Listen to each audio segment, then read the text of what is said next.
Et salut les followers. Et c'est parti pour un max de vlogs. Ça fait un moment qu'on n'a pas vu de vlog sur ma chaîne YouTube. Donc là je commence une série de vlogs avec différents alternants pour découvrir plusieurs secteurs d'activité, plusieurs métiers, tutti quanti. Donc aujourd'hui on va découvrir Jérémy qui est un alternant en plomberie. Et donc on se rend sur son chantier à Vélizy 2. Et puis c'est parti. Ça tourne. Alors je suis avec Jérémy. Yes. Bonjour. Bonjour. Je vais te demander de te présenter et m'expliquer ton parcours en fait. Alors mon parcours. Après le collège, j'ai décidé de rentrer chez les compagnons. Et j'ai commencé à faire un bac pro en alternance. Après ça, je suis parti à l'étranger, en Nouvelle-Zélande. Maintenant, je suis actuellement à Paris et je fais la formation de CQP chef de chantier. C'est beau. Et tu m'as dit que c'est grâce à un stage au collège que tu as découvert que tu voulais faire la plomberie. J'étais pas sûr de ce que je voulais faire, donc j'ai fait un peu des stages. J'ai commencé par un stage où j'ai fait des montages de cuisine. Ouais. Ça m'a plu parce que c'était le côté manuel qui était plutôt intéressant. Après j'ai fait un stage en plomberie et ça m'a réellement plu. Ouais, parce que tu voulais pas continuer dans une filière générale ou Exactement. être en cours. Ouais, j'étais pas forcément mauvais à l'école, mais le fait de rester en salle de cours à toute la 6-8 journée heures. et toute l'année, c'était vraiment C'est vrai que c'est chiant. je pouvais pas admettre ça, donc que j'ai trouvé le bon filon en faisant de l'alternance. Comment tu t'es dit que tu voulais faire de l'alternance, enfin ce type de formation? Comment tu t'es dit je vais aller chez les compagnons? Mais chez les compagnons, en fait, c'est mes parents qui m'ont dit voilà, si tu veux faire un métier manuel et d'aller à l'école en même temps, tu vas chez les compagnons parce que voilà, les compagnons c'est plutôt bonne renommée. Merci. Bah de rien. En gros, les compagnons, comme je te disais, tu peux faire la formation et après les diplômes partir sur le Tour de France. Donc j'ai passé 3 ans de formation et après ma formation, je suis parti sur le Tour de France. Ok. Tour de France, hein, c'est pas le Tour de la France à vélo. Tu vas m'expliquer ce que c'est? Chaque année, on a 3 choix de ville. On passe 1 an dans chaque ville, on passe des formations en même temps, on est dans des entreprises de la ville. Tu m'as dit que tu allais en Nouvelle-Zélande, donc c'est toujours avec l'école. Toujours avec l'école. Tu as fait un stage là-bas. En gros, ça fait partie du Tour de France. En gros, pendant notre tour, on a 1 an à l'étranger.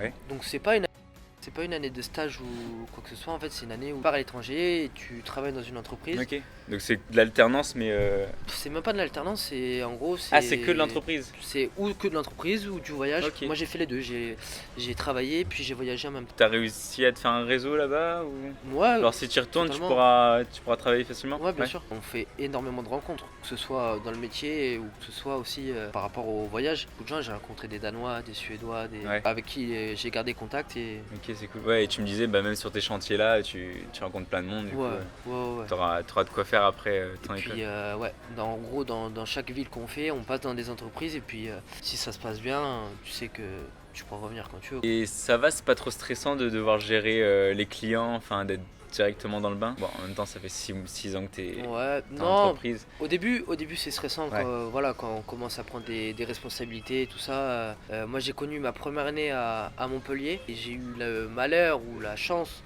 que mon chef d'équipe tombe en arrêt. Ok. Là, j'ai dû me gérer un chantier tout seul. On m'a donné une voiture, on m'a dit voilà. Après, on m'a accompagné quand même dans la démarche. Mais on m'a dit voilà, tu vas t'occuper, tu vas faire les listings de commandes, tu vas avoir des personnes un peu à gérer et tout. Dans ces moments-là, voilà, on est vraiment dans le bain et ça forme. Ça forme énormément. Là, t'avais pas le choix donc. Exactement. Et puis j'avais 19 ans. Ouais, 19 ans. Ah, c'est chaud. Et du coup, cette année là, donc t'es chef d'équipe. C'est toi qui gères. Ouais. En gros, là. C'est toi qui dirige. Voilà. Dans le centre 21 commercial, ans, c'est chaud. J'ai 2 ou 3 personnes, je sais pas non plus des dizaines, c'est quand même... mais j'ai 2 ou 3 personnes à gérer avec moi et c'est super intéressant. Et du coup, les personnes plus âgées qui ont plus d'expérience, elles t'écoutent quand même ou... Des fois, ils ont un peu du mal à comprendre qu'une personne plus jeune puisse nous donner, c'est pas des directives, mais de leur donner des tâches et tout ça, mais on se fait respecter par le travail. Si tu montres que tu sais faire la chose et que voilà, tu as l'expérience et qu'ils le prennent bien. Et puis moi je suis super sociable, donc en gros je m'entends avec tout le monde, donc c'est pas pour ça que... Oui, c'est cool. il faut faire en sorte que le courant passe bien, quoi. Donc là, aujourd'hui, on est sur un chantier à Vélizy. Ouais. Donc c'est pour l'agrandissement du centre commercial. Exactement, ouais. Moi, perso, quand on me parle de plombier, je pense directement à la réparation des lavabos, oui, des bien sûr. toilettes chez les particuliers. Et en fait, tu fais plein de trucs. Tu m'as dit que tu pouvais faire des bouches d'aération. De la ventilation, La ventilation. on peut faire du chauffage, on peut faire des alimentations d'eau froide pour les restaurants, récupérer les eaux pluviales pour les évacuer. En coque blanche comme ça, c'est les eaux pluviales qui sont en fonte et la coque par-dessus permet de réduire le bruit. L'eau de pluie qui est très froide, ça crée de la condensation et pour éviter que ça goûte sur le restaurant, on met cette isolation. Ok. Comme là actuellement, là on est en train de faire des réseaux incendies. Ouais. Tu sauves des vies en quelque sorte. En quelque sorte, en plomberie on sauve des vies. C'est super varié, enfin on peut faire énormément de choses. On nous dit pas, tout ça, on nous présente sûr. pas toutes les possibilités en fait. C'est ça en fait, le métier de plombier maintenant, voilà, c'est T'es polyvalent. C'est hyper, voilà, on est hyper polyvalent et puis avec les nouvelles technologies qui arrivent, tout ce qui est écologique, voilà, qui commence à arriver, on commence à trouver des choses vraiment intéressantes à faire. Ouais, parce que justement la semaine prochaine tu vas au Danemark, tu m'as dit. Ouais. Tu voyages tout le temps. Voilà, je pars au Danemark. C'est chaud. Et du coup, c'est pour découvrir la partie écologie en fait du Danemark. Je vais aller au Danemark dans une école où je vais apprendre leur savoir-faire parce que c'est encore différent de nous. Et oui. Enfin, voilà, chaque pays a des manières différentes de travailler, donc on apprend toujours des autres. C'est cool. Peut-être que tu feras évoluer la plomberie française. Et je l'espère. Non, mais ce qui est bien aussi, c'est la transmission. Ouais. On nous apprend des choses, on prend de l'expérience partout. Et le but de ça, c'est que de retransmettre aussi ces expériences. Et t'as déjà formé du coup des collègues à toi là sur le chantier? Bien sûr, ouais. J'ai des manutentionnaires qui arrivent avec moi, ils ont jamais touché à des bouts tubes des fois, donc il faudra leur apprendre les bases du métier et pour que ça puisse fonctionner, quoi. Pour que ce soit rentable et pour que le patron soit content. Et oui, forcément. Et du coup, par rapport aux cours, tu fais tes journées d'entreprise? En gros, je fais mes journées d'entreprise qui sont de 8h à 17h, de 20h à 22h, on a des cours. On a des cours métiers. Ouais. Et on a 2 soirs dans la semaine. Il y a un soir où on a un cours de maths ou de communication. D'accord. Et on a la particularité à Pantin d'avoir des cours d'autres métiers, par exemple de maroquinier. Okay. On peut faire de la sérigraphie, on peut faire du théâtre. C'est grave bien. Donc ça c'est vachement bien parce que ça permet de diversifier. Et puis et tu vois, j'ai fait un porte-carte ou un bracelet la dernière fois en maroquinerie. C'est la première fois que je touchais. C'est beau. Du coup, tu veux devenir maroquinier? Non, je pense pas. Non, je suis un plombier dans le cœur et dans l'âme et je le resterai toujours plombier. C'est beau. Alors, je vais te poser une question que tout le monde se pose. Est-ce que pour être un bon plombier, tu dois laisser ta raie apparente? Ah, ça c'est encore une image. Non, non. Non. Que... on a toute cette image. Bien sûr. Oui. C'est pour peut-être bien ventiler, je sais pas. C'est pour ça qu'il y en a qui mettent des salopettes maintenant. Ah, oui. C'est bien vu. Et l'argent?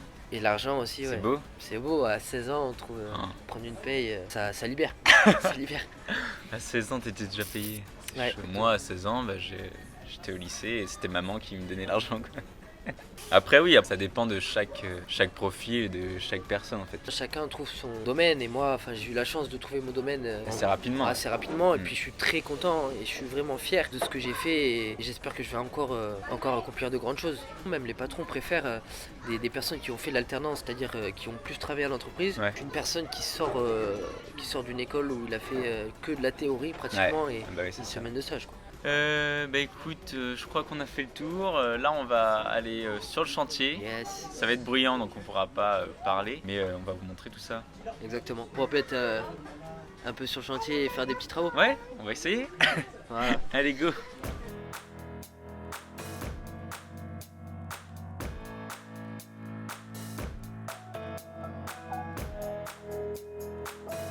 Fin juin et avec la flamme. Donc c'est pas des perruques, je suis déçu. Des impuretés qui viennent dedans et ça fait que la flamme elle est pas nette. Elle est pas nette. On appelle ça un dard qui est un peu de travers. Tu nettoies ton dard quoi.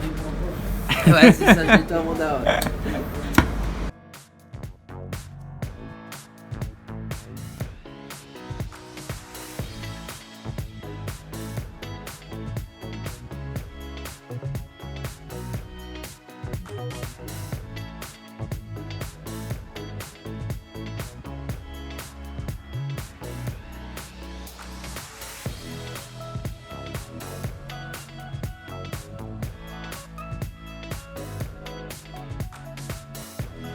Alors, je viens de sortir du chantier. C'était tellement impressionnant, Enfin, je pensais pas qu'il y avait autant de monde sur un chantier comme ça. Il m'a dit ils sont plus de 300 personnes. C'est ouf. Je suis grave content d'avoir fait ce vlog parce que je me rends compte que je connais pas assez tous les métiers qu'il y a. Bon, forcément, je peux pas tous les connaître. Mais au moins, ça me permet de découvrir d'autres secteurs, plus manuels. Parce que moi, perso, je me verrais pas du tout faire ce que Jérémy fait ou être dans les chantiers. Enfin, ça me correspond pas du tout. Je suis pas doué avec mes mains. Et tout son parcours, en fait, toute sa formation qui le professionnalise, mais tellement. C'est surtout grâce à l'alternance. Il a pu être accueilli dans différentes entreprises, dans différentes structures. Puis là, 21 ans, il est chef d'équipe, quoi. Comme il a dit, dans 4 ans, il se voit chef d'affaires. Et grâce à quoi? Grâce à l'alternance. Je vais vous faire d'autres vidéos comme ça pour découvrir d'autres métiers, que ce soit des métiers manuels ou des métiers pas manuels. Et du coup, c'est une fin de vidéo. J'espère que ça vous a plu. Si vous avez des questions, n'hésitez pas à me les poser dans les commentaires, j'y répondrai. Et sur ces belles paroles, n'hésitez pas à liker, à commenter, à partager, à vous abonner et tout y conti. Et on se retrouve très bientôt pour une prochaine vidéo. Bisous!